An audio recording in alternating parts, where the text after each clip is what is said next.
Who's crazy enough to fly their drone like that in the water? Hey, I'm Shabav, and I'll tell you today about the Hover Aqua. I've been following Hover or 00 Robotics, the Chinese company that makes these drones, for several years now. I had the Hover Air X1, and then I got the Hover Air X1 Pro Max. You can find my reviews on my YouTube channel. Towards the end of this video, I'll address the entire drone series and how it compares to similar DJI drones. But one thing is for sure, the Aqua has no competition. There is no other amphibious drone of this type for photography and surveillance purposes. I ordered the Aqua back in August at the start of the crowdfunding campaign on Indiegogo. Because of that, I also got the upgraded package with accessories and extras. And also early delivery. So while it did turn out to be more affordable for me, I didn't receive any kind of funding or special discount from Hover beyond that. Therefore, my review here is completely unbiased, truly objective and well balanced, and it genuinely reflects my authentic impression of this product. I received it via direct shipping to Israel at the very beginning of April. A smooth and organized personal import, paying customs duties and clearance without any delays or issues. Today the Aqua isn't yet available for purchase, only for pre-order on the company's site. The upgraded package I received includes 3 batteries, meaning 2 additional ones. A charging hub that allows you to charge 2 batteries simultaneously if you use a strong enough charger, otherwise it charges them one after the other. The lighthouse, that's the specific name they've given to this very special tracking device, which they have developed for all water sports activities. 3 waterproof cases for the batteries, spacious and high quality fabric carrying bag, and even a bonus drone harness case for your surfboard or kayak, which attaches to it with a vacuum, and also a spare parts kit including the specific frame, propellers and more. Also possess the modular beacon, which is capable of transforming into a traffic sign or a full-fledged display panel that I purchased in conjunction with the Hover X1 Pro Max. It connects and works well with the Aqua, as I will demonstrate later. The Aqua features predefined shot capabilities and multiple tracking modes, allowing the drone to be operated without any remote control or even an application, solely by using its buttons, similar to its larger siblings from the X1 family. One significant upgrade for its operation in this manner is the large, colorful and rich display of the Aqua. Orbit. Zoom out. Hover. Sup mode, kayak mode, surf mode, orbit follow. Beyond the convenience of selecting various operating modes and parameters, you can also view the videos recorded directly on the drone itself. You can fast forward, rewind and even delete them if you're not pleased with the outcome, thereby freeing up valuable storage space. But there's no doubt that the Aqua's integration is specifically designed for use in water sports, particularly when it's connected to the lighthouse. Both the drone unit itself and the lighthouse module connect directly to GPS. They actually refer to it as omni-terrain. But with the Aqua, in contrast to its earlier versions, they've also implemented RTK, which stands for real-time kinematic. This is a sophisticated technology that enables it to achieve an impressive accuracy of just a few centimeters. So naturally, there's no base station connection here, so we're not talking about centimeter precision in the geographic location, but rather the relative position between the drone and the lighthouse. This allows the drone to track the lighthouse it's in constant high precision communication with, almost as if an invisible harness connects them. The drone tracks the target, the surfer, by combining optical tracking and advanced image processing that Hover has refined over several generations of drones, along with lighthouse tracking, which is also an improvement on technology Hover released with the beacon that works on all drones from the X1 family. Well, if you didn't know, the beacon and the remote also work with the original X1 sensor software upgrade that added this about a year ago. Thanks to the combination of its tracking techniques, Aqua's tracking ability is truly amazing. In the experiments I conducted, even under harsh conditions, with strong winds at high speeds and during sharp turns, it never lost the surfer. When the lighthouse is underwater, it loses satellite reception and communication between it and the drone is disconnected. However, if it's not a sudden event, the Aqua successfully keeps the surfer in the shot using optical tracking. When the fall into the water is sudden, the drone might lose the surfer even optically. In that case, it will wait in place until it can reacquire the surfer optically or through communication with the lighthouse. As you can clearly see, it works really well.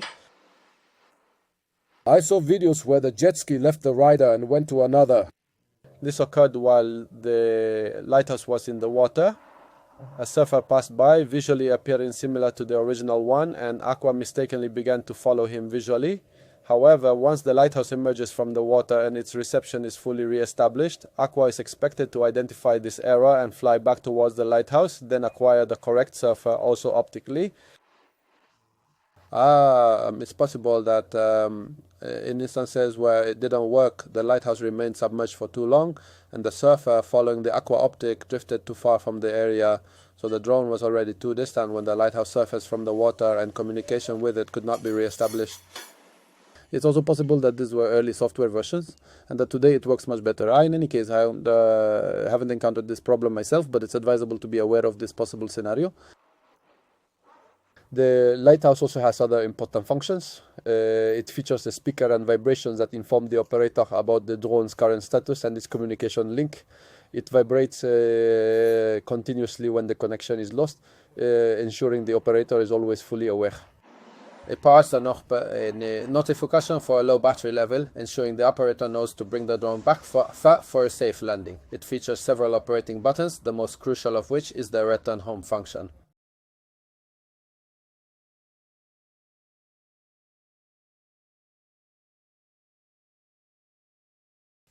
And then the next feature is the takeoff and landing mode, which amazingly also allows for takeoff and landing on water. Even if the drone is floating upside down in the water, it can automatically flip itself right side up and take off with just a press of a button. The tracking parameters such as height, distance from the target, and the specific direction from which the drone is tracking are all preset through the drone's controls. And of course, it's also possible to do this through the Hover app. But there are buttons on the lighthouse itself that allow you to change the aqua's relative position in relation to the target.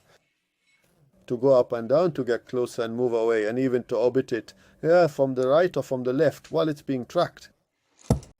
Beyond these essential and important tracking functions, you can select from a range of predefined shooting modes, including orbit, vertical shots directly above the target while ascending and then descending, or a zoom out effect. Operating it with the drone's buttons is truly straightforward, so you can even do it while on the surfboard in the water and capture shots like these. There's a capability for tracking the object during its orbit, a really well-functioning orbit. What's still missing is a hand gesture that would make the drone return.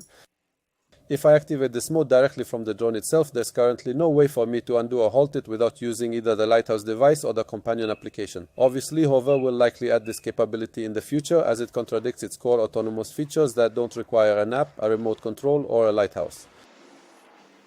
Regarding autonomous use of Agua on land in open terrain, it performs exceptionally well. But when I try to take it to an area where I usually test the tracking capabilities of drones riding slalom between trees the old way, the Aqua's proximity was quite noticeable. It cannot deal with obstacles. Here I believe its performance is even worse than the original X1. I really do not recommend using it for tracking anywhere but at sea or in a completely open area. The only hover drone with a rear sensor is the Pro Max. The absence of a rear sensor in the Aqua and the mistake I made estimating the distance to a tree and its ascent angle during my very first flight attempt led to a collision with the tree while it was filming in zoom out mode. Now let's talk about using the ground controllers. First, when you connect a joystick to the beacon, you get a motion controller that allows you to intuitively control the drone with one hand. You can see the image transmitted from the drone on the small screen, which enables complex maneuvers even when the drone is far away. Control is simple with the stick. You can move it up, down, and rotate it left or right. When you press the button on the back, tilting the remote control forward makes the drone fly forward, tilting it backward makes it fly backward, and tilting it to the sides makes it fly in the direction you've tilted the remote. When you click the second joystick onto the beacon on its other side, and then rotate the ends of the sticks by 90 degrees, you get a full remote control, even with a small built-in screen that you can use to fly the Aqua, even without your phone. But if you desire a spacious and comfortable display, you can utilize your phone as well. Simply connect it with a USB cable and view the picture and gain additional convenient controls directly on your phone's expansive screen. So with the full remote control, you have complete control, just like any remote control drone, and you can capture aerial footage from above. The Aqua device does not actually utilize a memory card. Instead, all of your captured footage is securely saved within its generous internal memory, providing ample space for multiple successful recording sessions. When it comes to downloading your media, you can conveniently transfer everything directly through the dedicated mobile application, utilizing a stable Wi-Fi connection. If you are filming while the drone was connected to the app or to the beacon, it also recorded audio. And downloading it this way will attach the audio to the video, but this particular download method is quite slow. The method I personally prefer is by connecting the drone directly to a computer or a phone using a USB cable. Then it's recognized as an external drive and you can simply copy the media files from it at a significantly faster rate. So, to summarize my impressions, the Aqua is a truly unique drone, ideal for filming water sports, including fast and challenging surfing. There's no other way to capture shots like the Aqua can without hiring a professional film crew. Its camera quality is amazing, as you could surely tell. It features a highly effective water repellent coating. Even when submerged or splashed, the water simply slides right off, ensuring the image stays clear and sharp. Its tracking capabilities are amazing, and the virtual harness solution between the drone and the lighthouse with the simple control of a return home button and a takeoff and landing button, especially with the ability to take off and land in water, make this drone an incredibly practical tool for surfers, paddlers, and other water sports enthusiasts. For its land-based applications, it does a really good job in open terrain and is a nice solution for quick, fast rides. If this is your only drone, then you can truly enjoy it both in the water and on land in autonomous mode, controlled from your phone or from the lighthouse. And if you're willing to invest and purchase the beacon with its joysticks, you'll essentially get a fully remote controlled drone. However, if you don't specifically need the Aqua for documenting water sports and are just looking for a drone for land, there are definitely better, more successful, and certainly more affordable options available.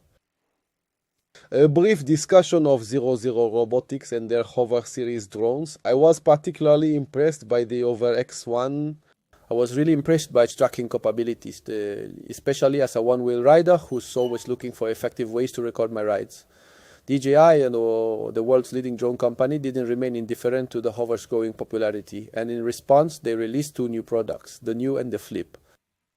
The Flip is by all accounts a flop, and I won't elaborate on it, but the New did an excellent job, better than the original Hover X1 in terms of obstacle avoidance capability, image resolution, and additionally, it was more versatile. It was possible to operate it not only autonomously and through the application like the X1, but also to connect it to a standard DJI remote control, and even to FPV goggles and controllers, thus making it the most affordable FPV drone from DJI and its overall cost. It likely provided the greatest benefit for a drone in its category, especially since it was also significantly more affordable than the Hover. However, almost simultaneously with the Neo's official launch, Hover introduced its next generation models, the X1 Pro and the Pro Max.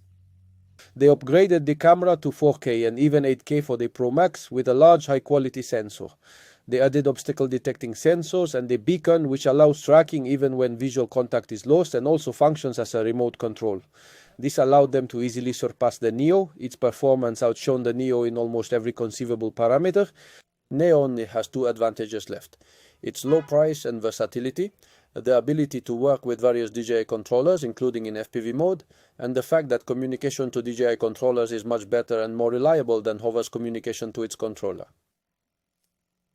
The next phase in this campaign was the official launch of the Neo 2. DJI naturally are no amateurs. They released an absolutely incredible drone incorporating 360-degree sensors that are significantly superior to the Hovers, offering a much longer battery life, and of course they meticulously maintained and even further enhanced its versatility and the capability to utilize various controllers and accessories. Aside from the superior image quality of the Hover Pro, and certainly of the Pro Max, the Neo 2 beats the Hover in every single aspect.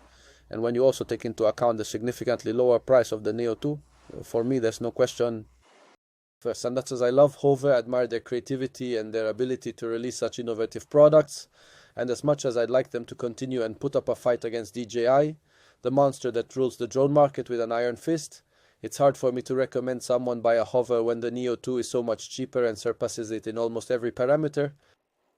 But as I said, the Aqua is once again changing the game, at least when we're discussing water sports. Hover has surprised us again with a product that simply doesn't exist for DJI, and perhaps the market niche here is sufficiently small that DJI won't dominate Hover in this particular area either. The price point here is also quite steep, but if you're deeply involved in water sports, I wholeheartedly recommend it. It's tremendous fun and offers incredible value for your money. That concludes our segment on the Aqua. Thank you all very much for watching. We invite you to ask any questions and leave your thoughts in the comments.